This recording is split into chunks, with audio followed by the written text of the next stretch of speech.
Olá, seja muito bem-vindo ao nosso segundo vídeo da série Introdução ao Autoconhecimento, curso promovido pela Escola Espiritual e Casa de Oração Raio de Luz.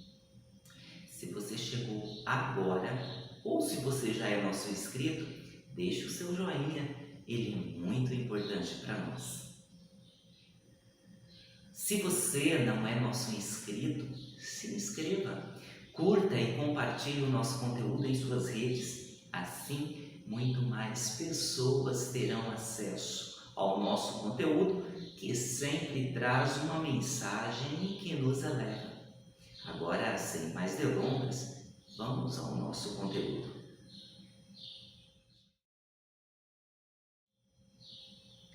Para começarmos as reflexões pertinentes ao nosso curso Introdução ao Autoconhecimento, é importante afirmar que esse nosso curso será introdutório.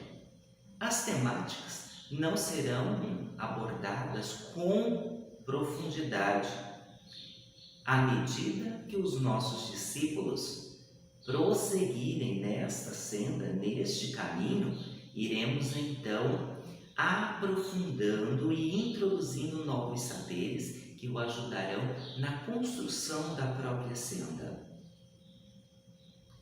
É importante frisar que o caminho não existe, disse o poeta. O caminho se faz ao caminhar.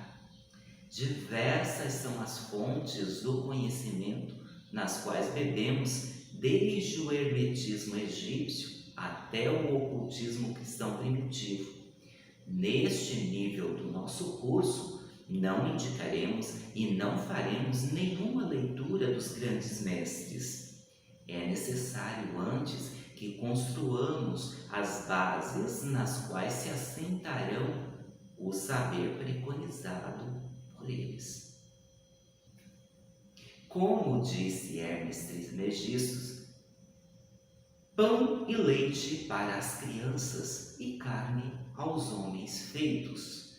É necessário que nós tenhamos esse momento introdutório para que os nossos alunos comecem então a se despertar para o autoconhecimento, para buscar dentro de si aquilo que faz a sua consciência realmente vibrar mediante um valor, mediante uma virtude, ou seja, para que o nosso aluno comece a despertar uma identidade. Neste sentido, não podemos inicialmente trazer preceitos ou ensinamentos como, por exemplo, os de Helena Blavatsky. É necessário antes que façamos toda uma base, construamos toda uma base para que futuramente, posteriormente, este saber muito mais complexo, muito mais profundo, possa nela se assentar. Outro ponto relevante a ser ressaltado é que seguimos a premissa dessa grande filósofa e fundadora da teosofia, a russa Helena Petrovna Blavatsky. Ela diz que é necessária a construção de 3 pilares para a expansão da consciência. Esses 3 pilares básicos são: 1. Fraternidade universal. O que vem a ser? Seria um mundo onde existisse apenas um governo, uma cultura, uma língua, apenas uma noção de administração e economia? Por certo que não. Fraternidade universal preconizada por Helena Blavatsky se refere a nós termos a capacidade de olhar a todos como irmãos, como iguais. E o fundamento para isso reside no fato da alma que anima a cada um de nós não ter cor, sexo, raça, religião, classe social ou qualquer outro aspecto que a distinga.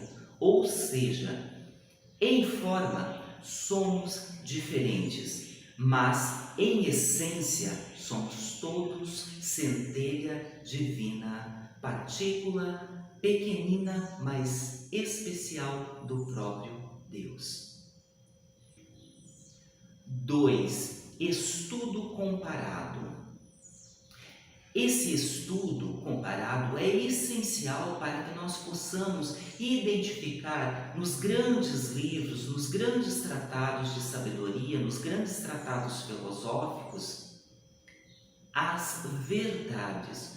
Ou seja, eu não vou desprezar nenhuma possibilidade como buscador da verdade, como filósofo, não vou desprezar nenhuma possibilidade de encontrar a verdade, de encontrar a sabedoria. Eu posso olhar para a Bíblia e buscar dentro dela a chama da verdade, como posso buscar também sem desprezar o Bhagavad Gita, que é um épico indiano, como também posso buscar no livro dos mortos tibetano, no livro dos mortos egípcio, no Kaivalho, enfim, posso buscar em todas as culturas, em todas as religiões, em todas as crenças, em todos os mitos, aquilo que tem potencial para me desenvolver como ser humano. Todo e qualquer conhecimento só é válido se fizer o ser crescer. 3. Desenvolvimento dos poderes latentes. O que vem a ser isso? Se você seguir esses 3 passos, nesse terceiro, você vai ter poderes de levitação, você vai ter poderes de transformar uma coisa de uma matéria noutra, você vai disparar raios com seus olhos, você vai se tornar um herói, um super-herói, um X-Men. Não. Você vai despertar as virtudes, os dons do Espírito, os poderes latentes do Espírito, que nada mais são que as virtudes. Então, nesse sentido, é necessário desenvolver a busca e implementar a prática por essas virtudes para que se dê, então, a realização da natureza humana. A assimilação da noção de idealismo e discipulado é essencial para que o aluno de uma escola espiritual desperte-se para a senda e nela permaneça. Disse Hermes Trismegistus que quando os ouvidos do discípulo se abrem para o conhecimento, vêm os lábios do mestre para enchê-los com a sabedoria. Assim, se você se reuniu a nós neste curso, é porque os seus ouvidos estão abertos para o conhecimento. Faça valer essa abertura. Não pense que o mestre é o dito professor do curso. Numa escola espiritual, todos nós somos eternamente alunos. Nesse aspecto, a rosa do coração é que é o seu verdadeiro mestre.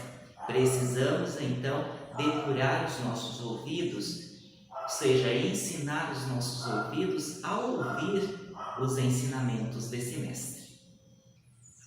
Para compreendermos melhor o que foi dito até aqui, imaginemos que nós estejamos neste ponto aqui da manifestação, vislumbrando uma ideia, a ideia da justiça, por exemplo.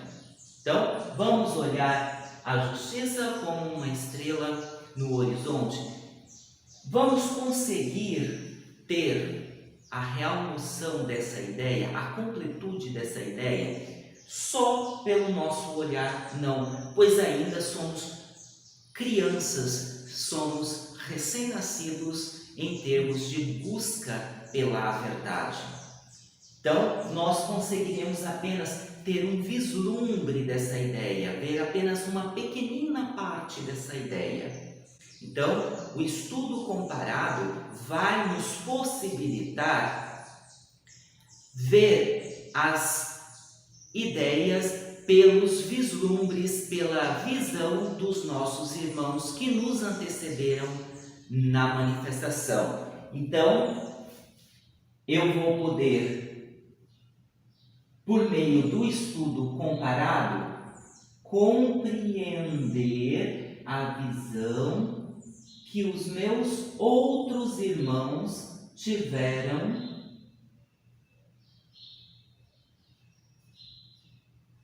da virtude, da ideia, e assim eu vou somar ao meu vislumbre, à minha pequenina visão, pequenina percepção da justiça. Comparar as ideias de cada um, aquilo que cada um percebeu, e abstrair dessa comparação as verdades. Essa é a proposição de Helena Blavatsky. Essa compreensão não implica numa exclusão da minha visão, implica numa soma, numa ampliação. Nesse sentido, a minha consciência precisa se elevar para compreender.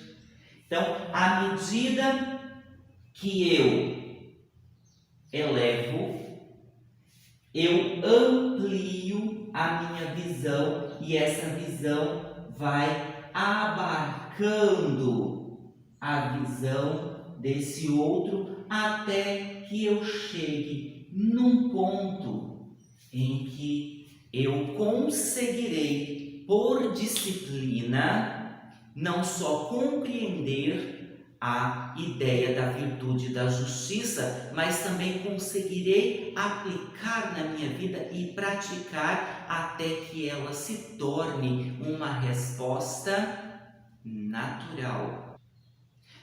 Com base, então, nos estudos comparados e na incorporação, na compreensão e na aplicação das verdades reconhecidas, nós podemos, então, chegar à pirâmide civilizatória, que pode ser traduzida por esse desenho. Não sou bom desenhista, mas aqui dá para a gente ter uma ideia das 4 bases sobre as quais assentam-se a noção de civilização, ou melhor dizendo, as noções de civilização. Nós temos então a política, a ciência, a arte e a religião. Qualquer uma dessas 4 faces pode, por meio da expansão consciencial, por meio da elevação da consciência, conduzir o ser humano à sabedoria. Então, é sempre necessário subir. A geometria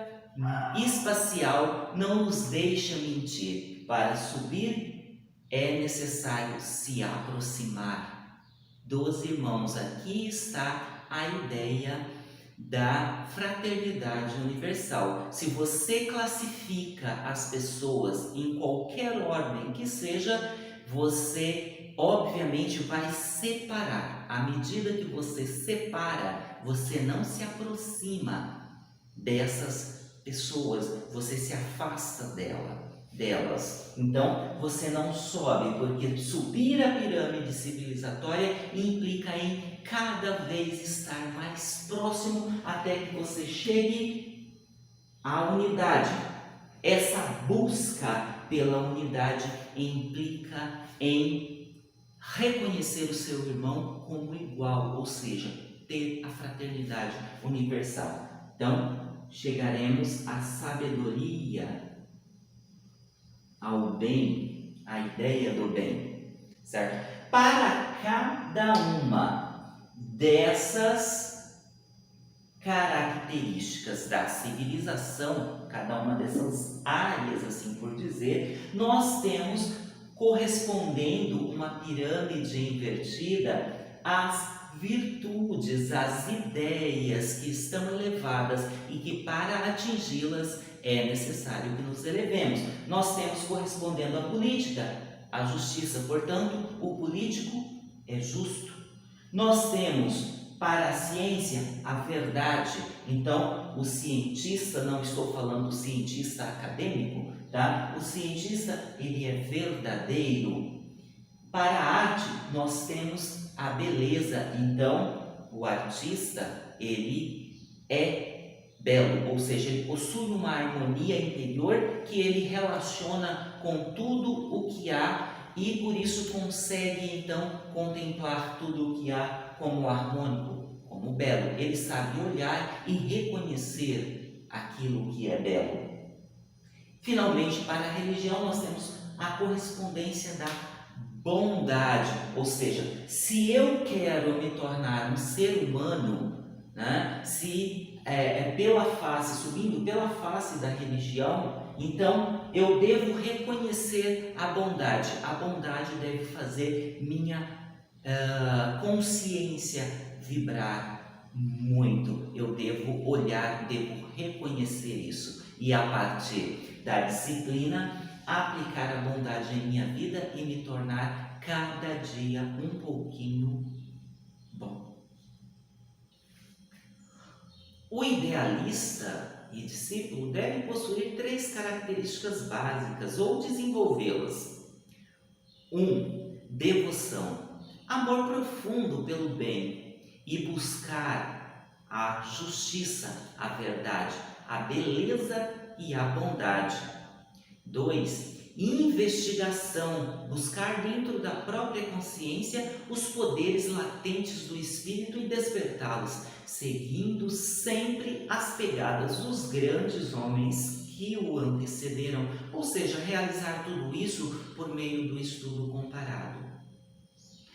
3. Serviço, ser o político na essência platônica, aquele buscador da verdade que, iluminada por ela, se compromete com a humanidade e leva para essa humanidade a sabedoria.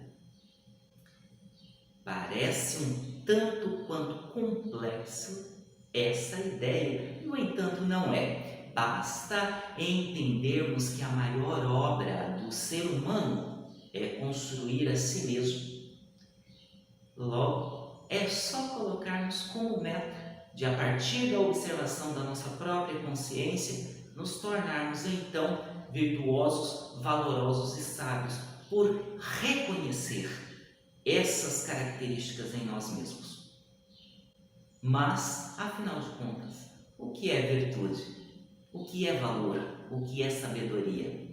Bem, isso não são coisas difíceis de serem compreendidas. Virtudes são qualidades de tudo aquilo que nos impulsiona para a ideia do bem. Já os valores são todas as qualidades que, por excelência, conformam, combinam com a moral. E, por último, sabedoria é a capacidade de olhar a tudo e a todos pela luz do bem. Convém abrirmos um pequeno parênteses aqui para dizer que olhar a todos pela luz do bem, guiado pela luz do bem, quer dizer que precisamos então compreender a natureza das coisas, a real natureza das coisas e lhes proporcionar aquilo que lhe é próprio, na medida que é ou que seja necessário. Cada ser na manifestação possui uma natureza que lhe é própria. As pedras, por exemplo, a inércia, a resistência, e isso realiza-as como minerais. Elas possuem uma consciência, afinal de contas, elas se expandem na presença do calor e na presença do frio elas se contraem. Os vegetais, realizando a fotossíntese, produzindo seu próprio alimento, produzindo sementes, dando origem a novos seres na manifestação, eles se realizam eis a sua natureza própria. Os animais que por meio do instinto e da reprodução perpetuam a espécie e preservam a vida, eis a realização dos animais. O homem, que possui todas essas consciências e somada à consciência nominal, a consciência própria do homem, será que a realização dele seria apenas perpetuar a espécie, cuidar, zelar da própria vida? Ou será que seria produzir o seu próprio alimento? Ou será que seria ficar inerte ou ser resistente? Ou será que a felicidade do ser humano se traduziria em desenvolver a sua natureza, a sua verdadeira natureza, ser humano de fato? Mas como chegar a tudo isso se não nos conhecemos? Em primeiro lugar, é necessário saber que realmente somos, quem realmente somos, para que de posse da nossa real identidade, possamos então identificar entre tudo o que a vida nos oferece, aquilo que vai nos conduzir para as ideias, para as virtudes, para os valores, enfim, para a sabedoria. O caminho para o autoconhecimento precisa ser perpassado por uma noção mínima de Deus, para termos um vislumbre de uma compreensão de quem é ou do que realmente é Deus. É preciso saber quem somos, de onde viemos, para que viemos e para onde iremos. Essas perguntas acompanham o homem desde que ele se originou. Atualmente, pesquisadores reportam, segundo a grande filósofa brasileira, professora Lúcia Helena Galvão, que numa recente descoberta foram localizados na Espanha, salvo engano, restos de um altar de pedra de um precursor do Homo sapiens, ou seja, de uma espécie anterior à nossa, levando-nos a acreditar que o que de fato nos diferencia dos animais é essa predisposição que temos para a religião e para a espiritualidade. Neste sentido, somos então o homo religiosos. Para termos então um vislumbre de quem é Deus, é necessário, em primeiro lugar, nos conscientizarmos que não somos nem o corpo, nem a mente.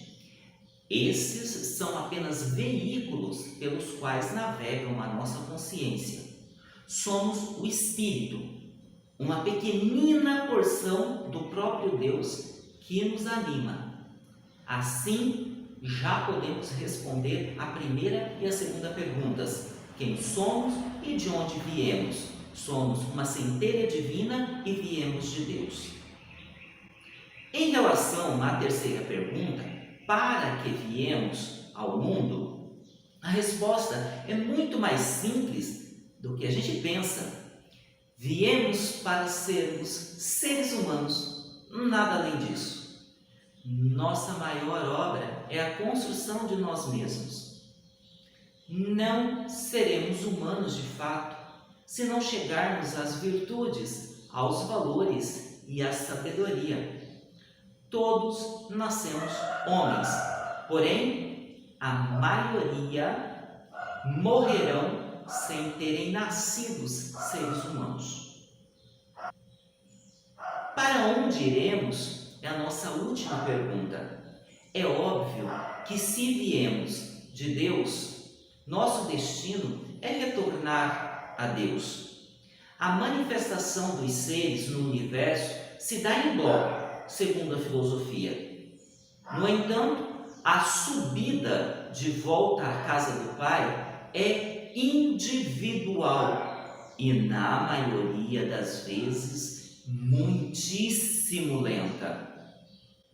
Quando despertamos nossa consciência, imediatamente nos apegamos aos veículos nos quais ela navega. Assim, gradativamente vamos nos distanciando da nossa real essência, a ponto de nós acreditarmos que somos aquilo que vemos e que sentimos, e que a realização da nossa natureza, ou seja, a nossa felicidade, está naquilo que traz satisfação ao corpo, aquilo que vemos, ou à mente, aquilo que sentimos e pensamos. No entanto, dominar a natureza manifestada e buscar a felicidade do espírito é que de fato faz com que a nossa consciência se expanda, fazendo com que tenhamos vislumbres das virtudes e com a prática e a disciplina possamos incorporá-las ao nosso cotidiano, lembrando a frase bíblica: buscai os dons do Espírito e as demais coisas lhe se darão por acréscimo. Isso levará paulatinamente o ser de volta à sua real essência. Ao final da depuração consciencial, então esse novo ser terá a capacidade de reconhecer a Deus. Ao estar pronto para integrar novamente o todo, para ele o ser voltará. Só para encerrar nossa introdução, no cotidiano falamos muito de evolução, mas o que mesmo em nós que evolui?